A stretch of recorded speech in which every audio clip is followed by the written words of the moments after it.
सुमध्यान सदन के गरिमा को, निर्णायक मंडली को मेरा सादर प्रणाम। सदन पटल पर प्रस्तावित विषय के पुरजोर विपक्ष में मैं अपनी बातों को रखने के लिए आज आप सबों के समक्ष खड़ा हुआ।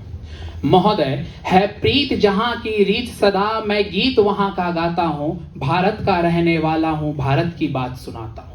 मैं इसी के साथ अपने वक्तव्य को आगे बढ़ाते हुए अपने विपक्षी साथी से पूछना चाहूंगा, वो जो तब से खड़े होकर इस बात पे ढोल बजाए जा रहे हैं कि एक राष्ट्र में एक चुनाव होना चाहिए, क्या इससे उनके लूपहोल्स उनको पता है? हमारे एक विपक्षी साथी आने के बाद यहां कहते हैं कि केशवानंद भारती के केस के बाद हम मिनी कॉन्स्टिट्यूशन बना लिए, तो 5 अनुच्छेदों में संशोधन तो हम यूं ही कर सकते हैं। महोदय, संशोधन की जो प्रक्रिया है क्या वो यूं ही हो सकती है?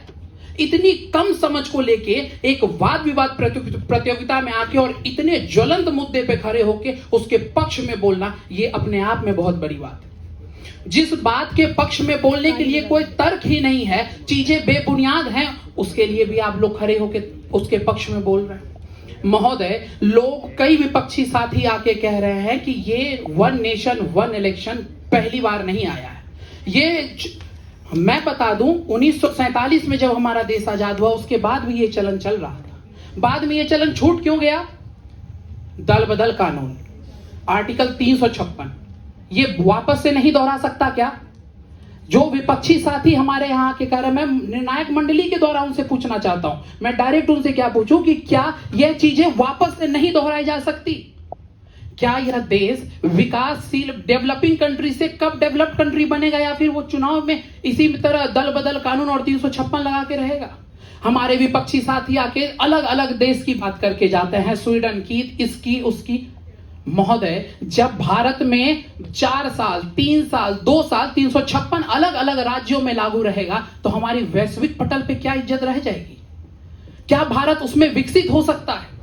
महात्मा गांधी के एक बात को अगर हम ध्यान में रखें तो देश का विकास तभी हो सकता है जब हम गांव का विकास करेंगे।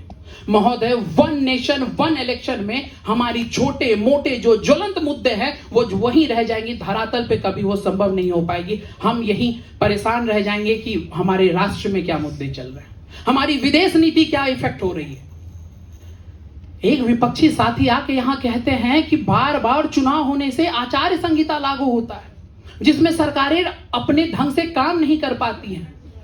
महोदय, आचार संहिता कहीं ना कहीं स्टेट इमरजेंसी से तो अच्छी है। आचार संहिता लागू होने से पहले जो सरकारें काम कर रही थी, जो कामें चल रही थी, वो तो नहीं रुकती। 356 आने के बाद तो समझ नहीं आता लोग क्या करेंगे क्या नहीं करेंगे, चीजें एक आदमी के पास सीमित हो जाती हैं।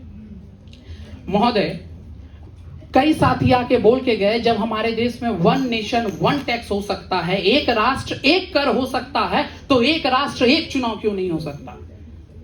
हमारे प्यारे साथियों, पेट्रोल पे क्यों नहीं जीएसटी लग पाता है जो आज तक वहां वैट लग रहा है? वो 1 नेशन 1 टैक्स में नहीं आ रहा है। चीजें क्लियर होनी चाहिए वक्तव्य को रखने से पहले। महोदय, मैं अपनी बातों को समाप्त करने से पहले अंत में एक ही चीज कहना चाहूंगा, 1 नेशन 1 इलेक्शन कहीं से प्रैक्टिकल नहीं है, इससे बहुत सारे लूप होल्स हैं। ये कह देना बहुत आसान है कि संशोधन बहुत छोटी चीज है, हम इससे बहुत ज्यादा डेवलपमेंट हो सकता है। महोदय, मेरे हिसाब से ये बस एक हास्यास्पद बात है। ये किताबों पे लिखने के लिए बहुत अच्छा है, ये सुनने में काफी अच्छा लगता है, लेकिन धरातल पर इसको संभव करना काफी मुश्किल है। बहुत बहुत धन्यवाद।